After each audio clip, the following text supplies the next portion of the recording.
द्वितीय थेसलोनी 1 अध्याय। अभिवादन। पाउल ओ सिलान ओ तिमोथी आम्भमानक पिता ईश्वर प्रभु जीशु ख्रीष्टଙ୍କ ठारे थिबा थेसलोनिकीय मंडली निकटकू पत्र लेखु अछंती। पिता ईश्वर ओ प्रभु जीशु ख्रीष्टଙ୍କ ठारू अनुग्रह और शांति तुम्भमानक प्रति हेउ। धन्यवाद ज्ञापन। हे भाई माने, तुम्भमानक निमंते ईश्वर को सर्वदा धन्यवाद देवा आम्भमानक कर्तव्य, आउ ताहा उपयुक्त, कारण तुम्भमानक विश्वास अतिशय वृद्धि पाउअछि। पुणी परस्पर प्रति तुम्भ समस्तक प्रत्येकर प्रेम बढ़ुअछि। एपरिकि तुम्भेमाने जेउ समस्त ताड़ना और क्लेश भोग करुअछ, सेथि मध्यरे तुम्भमानकर धैर्य और विश्वास निमंते आम्भेमाने निजे ईश्वरक मंडली समूह रे तुम्भमानक विषय रे दर्प करि थाउ। ख्रीष्टଙ୍କ आगमन कालीन विचार।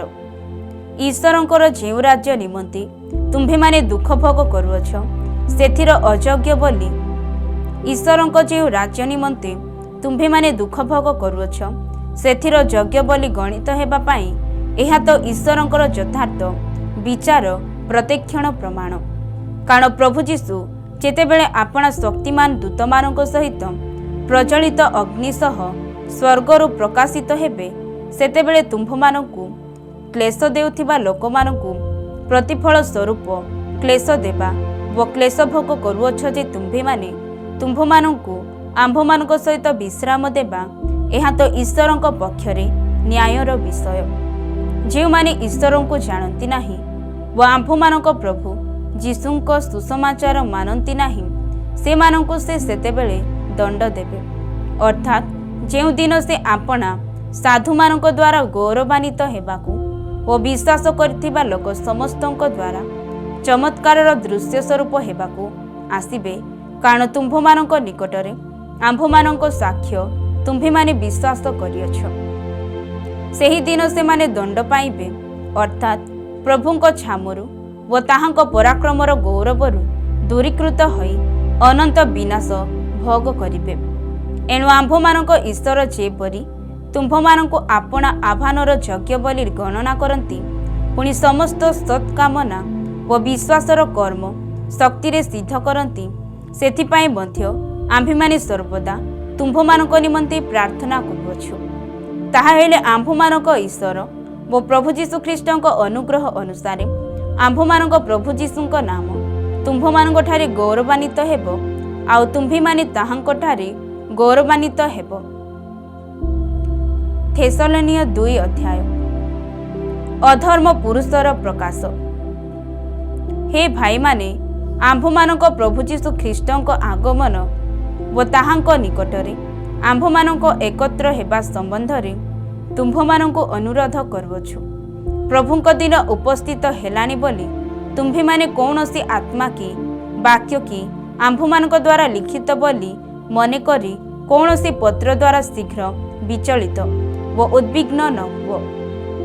केही कौनसी प्रकारे तुम्भमानଙ୍କର भ्रांति न जन्माऊ, कारण प्रथमे धर्मच्युत्य घटिबो, आ विनाशर संतान से अधर्म पुरुष प्रकाशित हेबा आवश्यक, नहेले प्रभुଙ୍କ दिन उपस्थित हेब नाही। से ईश्वरଙ୍କ नामरे ख्यात बा पूजित समस्तଙ୍କ विरोधी होई निजको सेमानଙ୍କ ठारू उन्नत करे। एपरिकि ईश्वरଙ୍କ मंदिर रे बसी से आपणको ईश्वर बोली देखाए। मु तुम्भमानଙ୍କ संगरे थिबा समय रे एही सब विषय जे तुम्भमानଙ୍କୁ थरकु थर कहिथिली, ताहा कोन तुम्भमानଙ୍କର स्मरण नाही। आ से निरूपित समय रे प्रकाशित हेबा निमंते कोन बाधा देउअछि, ताहा तो तुम्भेमाने जानो, कारण अधर्मर निगूढ़ तत्व वर्तमान सुधा कार्य करुअछि। बाधा देउथिबा व्यक्ति दूरीकृत न हेबा पर्यंत ताहा कार्य करुथिबो, सेतेबेले सेई अधर्म पुरुष प्रकाशित हेबो, ताहाकू प्रभु जीशु आपणा मुखर निश्वास द्वारा संहार करिबे व आपणा आगमनर प्रकाश द्वारा विनाश करिबे। शयतानर शक्ति अनुसार समस्त प्रकार मिथ्या शक्ति चिन्ह व अद्भुत कर्म पुणे विनाश पात्रमानक निकटरे समस्त प्रकार अधर्मर छलना सहकारे से अधर्म पुरुषर आगमन हेब, कारण परित्राण प्राप्त हेबा निमते ସେମାନେ ସତ୍ୟ ପ୍ରତି ଶ୍ରଦ୍ଧାଭାବ ବହି ନାହାନ୍ତି। ଆଉ ଏଥିସକାଶେ ସେମାନେ ଯେପରି ମିଥ୍ୟାରେ ବିଶ୍ୱାସ କରନ୍ତି, ସେଥି ନିମନ୍ତେ ଈଶ୍ୱର ସେମାନଙ୍କ ନିକଟକୁ ଭ୍ରାନ୍ତିଜନକ ଶକ୍ତି ପ୍ରେରଣ କରନ୍ତି। ଯେପରିକି ଯେଉଁମାନେ ସତ୍ୟରେ ବିଶ୍ୱାସ ନ କରି ଅଧର୍ମରେ ସନ୍ତୁଷ୍ଟ ହୋଇଅଛନ୍ତି, ସେମାନେ ସମସ୍ତେ ଦଣ୍ଡର ପାତ୍ର ହୁଅନ୍ତି। ବିଶ୍ୱାସରେ ସ୍ଥିର ରହିବା। କିନ୍ତୁ ହେ ପ୍ରଭୁଙ୍କ ପ୍ରିୟ ପାତ୍ର ଭାଇମାନେ, ତୁମ୍ଭମାନଙ୍କ ନିମନ୍ତେ ସବୁବେଳେ ଈଶ୍ୱରଙ୍କୁ ଧନ୍ୟବାଦ ଦେବା ଆମ୍ଭମାନଙ୍କର କର୍ତ୍ତବ୍ୟ। କାରଣ ଈଶ୍ୱର ଆତ୍ମାଙ୍କ ପବିତ୍ରତା ଓ ସତ୍ୟରେ ବିଶ୍ୱାସ ଦ୍ୱାରା ପରିତ୍ରାଣ ପାଇବା ନିମନ୍ତେ ତୁମ୍ଭମାନଙ୍କୁ ପ୍ରଥମ ଫଳ ସ୍ୱରୂପେ ମନୋନୀତ କରିଅଛନ୍ତି। ସେଥିସକାଶେ ମଧ୍ୟ ସେ ଆମ୍ଭମାନଙ୍କ ସୁସମାଚାର ଦ୍ୱାରା ଆମ୍ଭମାନଙ୍କ ପ୍ରଭୁ ଯୀଶୁ ଖ୍ରୀଷ୍ଟଙ୍କ ଗୌରବ ପ୍ରାପ୍ତି ନିମନ୍ତେ ତୁମ୍ଭମାନଙ୍କୁ ଆହ୍ୱାନ କରିଅଛନ୍ତି। ଅତଏବ ହେ ଭାଇମାନେ, ସ୍ଥିର ଥାଅ। ପୁଣି ଆମ୍ଭମାନଙ୍କ ବାକ୍ୟ କିମ୍ବା ପତ୍ର ଦ୍ୱାରା ତୁମ୍ଭେମାନେ ଯେ ଶିକ୍ଷା ପ୍ରାପ୍ତ ହୋଇଅଛ, ସେହି ସବୁ ଧରି ରଖ। ଆମ୍ଭମାନଙ୍କ ପ୍ରଭୁ ଯୀଶୁ ଖ୍ରୀଷ୍ଟଙ୍କ ନିଜେ ଆଉ ଆମ୍ଭମାନଙ୍କ ଯେଉଁ ପିତା ଈଶ୍ୱର ଆମ୍ଭମାନଙ୍କୁ ପ୍ରେମ କରି ଅନୁଗ୍ରହରେ ଆମ୍ଭମାନଙ୍କୁ ଅନନ୍ତ ସାନ୍ତ୍ୱନା ଓ ଉତ୍ତମ ଭରସା ଦେଇଅଛନ୍ତି, ସେ ନିଜେ ତୁମ୍ଭମାନଙ୍କ ହୃଦୟକୁ ସାନ୍ତ୍ୱନା ଦେଇ ତୁମ୍ଭମାନଙ୍କୁ ସମସ୍ତ ଉତ୍ତମ କର୍ମ ଓ ବାକ୍ୟରେ ସୁସ୍ଥିର କରନ୍ତୁ। ଦ୍ୱିତୀୟ ଥେସଲୋନି 3 ଅଧ୍ୟାୟ। ପ୍ରାର୍ଥନା ଓ ଅନୁରୋଧ। ଅବଶେଷରେ ହେ ଭାଇମାନେ, ଆମ୍ଭମାନଙ୍କ ନିମନ୍ତେ ପ୍ରାର୍ଥନା କର, ଯେପରି ପ୍ରଭୁଙ୍କ ବାକ୍ୟ ତୁମ୍ଭମାନଙ୍କ ମଧ୍ୟରେ ଯେ ରୂପ ସେହି ରୂପେ ସର୍ବତ୍ର ଶୀଘ୍ର ବ୍ୟାପିଯାଇ ଗୌରବ ପ୍ରାପ୍ତ ହେବ। ପୁଣି ଯେପରି ଆମ୍ଭେମାନେ ଅବିବେଚକ ଓ ଦୁଷ୍ଟ ଲୋକମାନଙ୍କ ଠାରୁ ଉଦ୍ଧାର ପାଇବୁ। କାରଣ ସମସ୍ତଙ୍କର ବିଶ୍ୱାସ ନାହିଁ, କିନ୍ତୁ ପ୍ରଭୁ ବିଶ୍ୱସ୍ତ, ସେ ତୁମ୍ଭମାନଙ୍କୁ ସ୍ଥିର କରି ମନ୍ଦରୁ ରକ୍ଷା କରିବେ। ଆମ୍ଭେମାନେ ଯେଉଁ ସବୁ ଆଦେଶ ଦେଉଅଛୁ, ସେହି ସବୁ ଯେ ତୁମ୍ଭେମାନେ କରୁଅଛ ଓ କରିବ, ଏହା ତୁମ୍ଭମାନଙ୍କ ସମ୍ବନ୍ଧରେ ପ୍ରଭୁଙ୍କଠାରେ ଆମ୍ଭମାନଙ୍କର ଦୃଢ଼ ବିଶ୍ୱାସ। ଆଉ ପ୍ରଭୁ ତୁମ୍ଭମାନଙ୍କ ହୃଦୟକୁ ଈଶ୍ୱରଙ୍କ ପ୍ରେମ ଓ ଖ୍ରୀଷ୍ଟଙ୍କ ଧୈର୍ଯ୍ୟରୂପ ପଥରେ ଅଗ୍ରସର କରାନ୍ତୁ। ଆଲସ୍ୟତା ବିରୁଦ୍ଧରେ ଚେତାବନୀ। ହେ ଭାତୃବୃନ୍ଦ, ଆମ୍ଭମାନଙ୍କ ପ୍ରଭୁ ଯୀଶୁ ଖ୍ରୀଷ୍ଟଙ୍କ ନାମରେ ଆମ୍ଭେମାନେ ତୁମ୍ଭମାନଙ୍କୁ ଏହି ଆଜ୍ଞା ଦେଉଅଛୁ, ଯେକୌଣସି ଭାଇ ଆମ୍ଭମାନଙ୍କ ଠାରୁ ପ୍ରାପ୍ତ ଶିକ୍ଷା ଅନୁସାରେ ଆଚରଣ ନ କରି ଆଲସ୍ୟ ପରାୟଣ ଆଚରଣ କରି ତାହାଠାରୁ ଆପଣାକୁ ପୃଥକ୍ କର।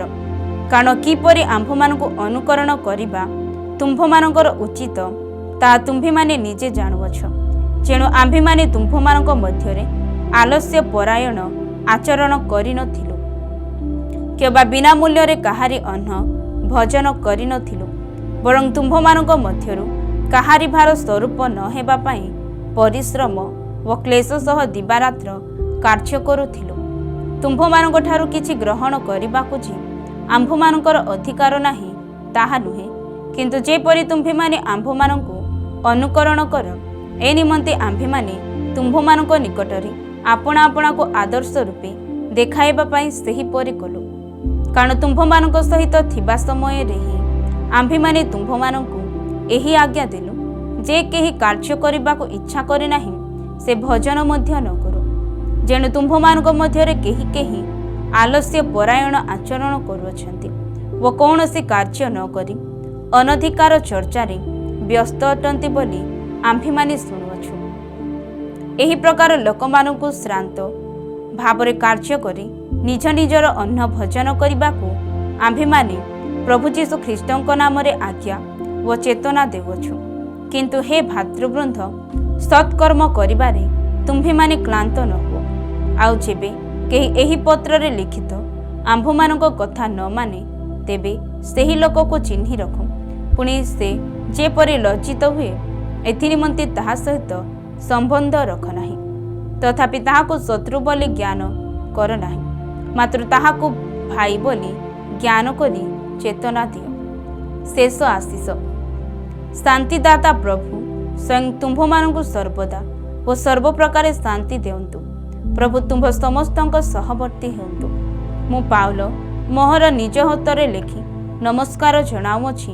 ପ୍ରତ୍ୟେକ ପତ୍ରରେ ଏହା ଚିହ୍ନ ସ୍ୱରୂପ ମୁଁ ଏପରି ଲେଖେ, ଆମ୍ଭମାନଙ୍କ ପ୍ରଭୁ ଯୀଶୁ ଖ୍ରୀଷ୍ଟଙ୍କ ଅନୁଗ୍ରହ ଓ ତୁମ୍ଭ ସମସ୍ତଙ୍କ ସହବର୍ତ୍ତୀ ହେଉ।